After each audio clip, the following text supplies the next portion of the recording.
할렐루야. 오늘은 주님의 날입니다.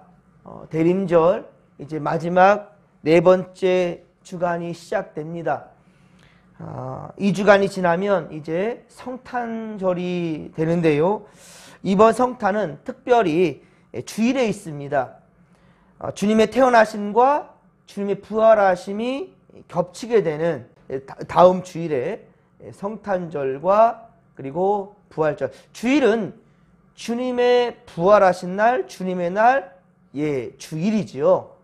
그래서 성탄과 부활이 겹치게 되는 특별한 날입니다. 모두 상징색을 보면 무슨 색이죠? 흰색입니다.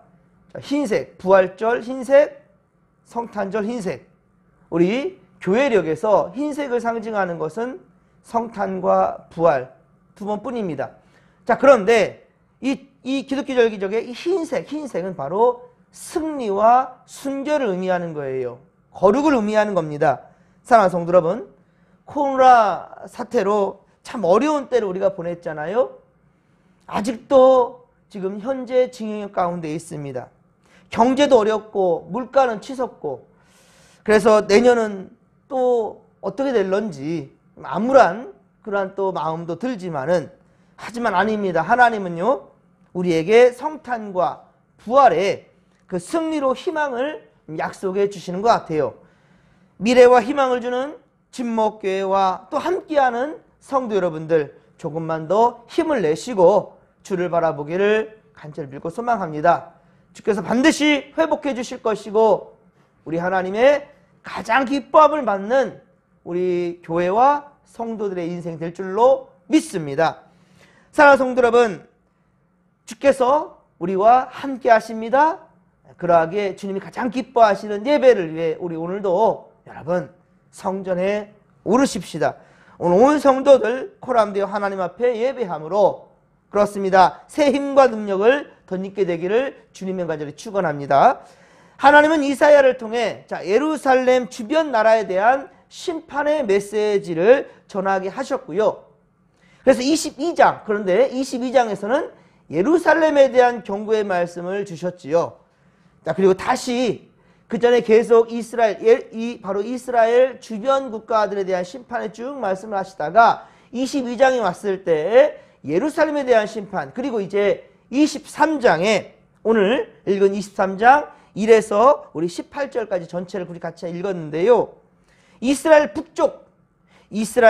북쪽 국경 너머 이 지중해 연안에 있는 나라인 두로에 대한 심판의 말씀입니다. 다시스는요, 스페인의 도시입니다.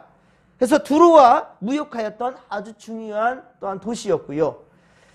옛시대 세계 무역의 중심지인 두로가 황무하여 그렇게 집이 없고 들어갈 곳도 없기 때문에 그 소식을 기띔 땅, 곧 구브로 섬에서 들은 다시스의 뱃사람들은 슬피 부르짖을 것이라 라고 말씀하고 있는 거예요. 그 부유한 나라가 좀 심판받게 되니까 이 부유한 이 지금 나라를 통하여서 이 두로와 무역함을 통하여서 많은 또 부를 얻게 된 그런 나라들은 지금 두로가 망하게 돼버렸으니 자기들의 또한 부도 끊기게 된 것에 대해서 몹시 두렵고 걱정되며 슬픔에 잠겨 있는 것입니다. 두로와 시돈은 항상 같이 언급될 정도로 그렇게 밀접한 관계가 있습니다. 두로와 시돈, 예수님 시대 때도 그랬어요. 두로와 시돈. 시돈은 두로의 지배하에 있었기 때문에, 자, 우리 조선이, 그러니까 중국에 대해서 대국으로 섬긴 것과 좀 많이 비슷하다 할 수 있겠습니다. 두로와 시돈은 애굽의 풍부한 곡물이 거래된 열국의 시장 같은 그런 곳이었습니다. 그러니까 그 시장이 문을 닫아버렸으니 그 시장을 통하여서 그렇게 부를 얻게 된 많은 사람들이 함께 더불어서 슬퍼하게 된다라는 것을 오늘 말씀하고 있는 거예요. 자, 그리고 4절에 보면 바다의 요새로 부를 정도로 견고한 성 두로였지만, 자, 이제 이 견고한 성 두로가 이 자녀들을 출산치 못하고 그리고 양육치 못하는 자가 되므로 부끄러움을 당할 것이다 라고 말하는 거예요. 갑작스러운 두로의 이 소식은 그렇습니다. 애굽에도 전해지며 이 일로 많은 사람들은 그렇게 고통을 받게 된다라는 것이죠. 자, 7절에 보듯이 두로는 고대 건설된 유서 깊은 성이며 희락의 성이라고 말씀하고 있죠. 희락의 성이라 곧 그 부유와 그 부유의 세력으로 말미암아 기쁨과 즐거움이 넘쳤던 그런 성이란 말입니다. 먼 지방까지 그 세력이 떨쳤던 만큼 아주 많은 이들에게 그렇게 기억되는 곳이지요. 그러나 이제 이 주민들은 그곳 살고 있는 사람들은 다시스로 도피할 것이다 라고 말하고요. 또 그로 인해 유익을 함께 누렸던 그러한 지중해 연안의 많은 나라들, 사람들은 그의 멸망을 인해 슬피 부르짖게 되는 것입니다. 자, 8절에 보면 이사야는 두로를 면류관을 씌우던 자라, 즉 다른 나라들을 자신들뿐만 아니라 다른 나라들에게도 유익을 주는 부유하고 존귀케 하던 그런 자였다라는 거예요. 자, 두로와 무역하던 나라들이 각 나라의 고관들이요 귀족들이었다라는 것이지요. 그런데 이 두로의 멸망은 만군의 여호와 하나님의 작정하신 것이란 말입니다. 멀리 떨어져 있던 이 다시도 두로의 속박을 그렇게 당했었으나 이제 두로의 멸망으로 다시스는 자유하게 되었다라는 겁니다. 가나안은 두로 지역을 염두에 둔 말씀이며 그 견고한 성은 두로를 좀 가리키는 말이에요. 그런데 이 두로가 멸망에 이뤘다라는 거예요. 그 이유가 무엇인가? 9절에 보십시오. 9절을 같이 한번 읽겠습니다. 만군의 여호와께서 그것을 정하신 것이라 모든 누리던 영화를 욕되게 하시며 세상의 모든 교만하던 자가 멸시를 받게 하려 하심이라. 아멘. 하반절에 보십시오. 모든 교만하던 자가 멸시를 받게 하려 하심이라. 여기 바로 교만이라는 거예요. 사랑하는 성도 여러분, 하나님 앞에 교만한 것, 이 교만 때문에 전능하신 하나님을 외면하고 내가 한번 해보겠다라고 자신의 힘과 능력만 의지하며 했던 그 대표적인 것이 무엇입니까? 바로 바벨탑 사건이잖아요. 창세기 11장의 바벨탑 사건. 그 앞 위로 더 올라간다 하더라도요, 바로 최초의 인간 아담과 하와가 어떻습니까? 하나님을 두려워하지 아니하고 하나님을 하지 말라는 그 명령을 어겨버리잖아요. 무엇 때문입니까? 교만입니다. 지혜롭게도 할 만한 그 선악과를 내가 먹고 내가 지혜롭게 되면 하나님 필요 없다라는 거죠. 내가 하겠다라는 거죠. 내가 하려는 그때 그 순간에 교만하게 되고요. 그리고 전능자 하나님을 외면하게 되는 것입니다. 나 외에 다른 신을 내게 두지 말라라고 하였지만 인간들은 교만하게 되면서 나 외에, 아니요, 주님 외에 다른 것들을 탐내게 되고요. 그것을 마음에 품게 되는 것입니다. 탐심은 또한 우상숭배를 하였거든요. 부유한 그런 나라들은요, 여러분들 우리 사람들도 그러잖아요. 우리가 많은 것을 가지면 필요를 느끼지 못하는 그런 상황에 있을 때 하나님에 대한 도우심과 은혜도 쉬 생각나지 않아요. 내 주먹만 믿는다는 거죠. 이런 세상이 되어버릴 때 하나님 반드시 심판하신다는 것입니다. 13절은 하나님께서 갈대아 사람들을 사용해 두로를 멸망시킬 것이다 라는 것을 말씀하는 거고요. 자, 하나님께서 갈대아 사람들의 땅을 황폐하게 하신 것처럼 두로에 황폐게 할 것이다 라는 뜻으로 그렇게 보여집니다. 견고한 성 두로와 시돈의 그 멸망은 이들과의 무역으로 이득을 보았던 바로 다시스의 배들, 즉 상인들에게는 참으로 슬픈 일이 되는 것이지요. 하지만 하나님은 두로의 멸망뿐만 아니라 그 회복도 반드시 하나님은 작정하십니다. 그러니까 하나님은 멸망의 포커스가 있는 것이 아닙니다. 언제든지 회개하고 돌아오기를 회복할 것을 기대하면서 그 기대가 하지 않았다면, 하나님이 그러한 기대조차 하지 않았다 한다면 이사야를 사용하지도 않았다는 말이에요.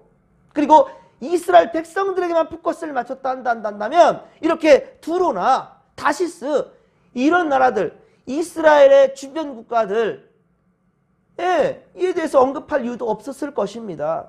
하나님께서는요, 반드시 회복에 대한 말씀을 하신단 말입니다. 15절에 보면 두로는 70년 동안 잊혀져 있다가 70년이 차면 기생의 노래같이, 자, 즉 즐거운 노래로 그렇게 회복된다라는 말씀이에요. 여기 기생이라 표현해서 조금 그러지만요, 이것은 기생이라는 표현보다는요, 참으로 행복한 노래들을, 우리 기생이란다 한다면 어떻습니까? 이게 가물을 그렇게 끄는 그런 사람들이거든요.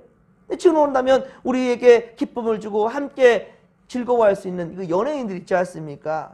예, 그렇게 이해하면 좋겠습니다. 예, 그러니까 즐거운 노래로 회복된다라는 것을 지금 말씀하고 있는 겁니다.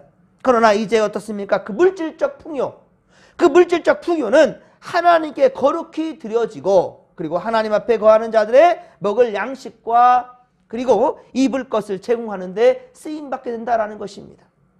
이 예언은 신약시대 때에 그대로 먼저 이루어졌어요. 예, 하나님의 교회가 두루에 세워졌단 말입니다. 이 놀라운 일이에요. 하나님의 교회가 두루에 세워지게 되었고요. 그것에 많은 재물이 하나님께 또한 바쳐졌고요. 그리고 전도 사역의 후원을 위해 드려지는 그런 곳이 되었다는 말입니다. 이사야 23장에서 우리에게 주시는 교훈이 자 무엇인가 다시 한번 돌아본다면, 첫째, 우리는 세상의 부귀와 영광을 기뻐하지 말며 자랑하지 말고, 자, 오직 하나님 주시는 그 은혜를 사모할 줄 아는 자들이 되어야 된다라는 것입니다. 감사할 줄 아는 자들이 되어야 된다라는 것이죠. 두로는 한때 열국의 시장으로 부유했습니다. 부유한 그런 시장과 같은 세계의 시장의 중심지였다는 말입니다. 그렇게끔 부유했고, 그리고 많은 이들에게 유익을 주었던 그런 나라가 두루였습니다. 또 바다의 요새, 그리고 희락의 성이라고 불릴 정도로 견고하고 즐거움이 넘친 그런 성이었습니다. 그러나 하나님께서는 그 성을 황무케 만드셨다는 말입니다. 주변 나라 사람들까지 다 놀라고 슬퍼하게 되었어요. 여러분, 우리는 과연 무엇을 쫓고 있을까요? 하나님 한 분만으로, 우리 주님 한 분만으로 우리는 만족하고 있습니까?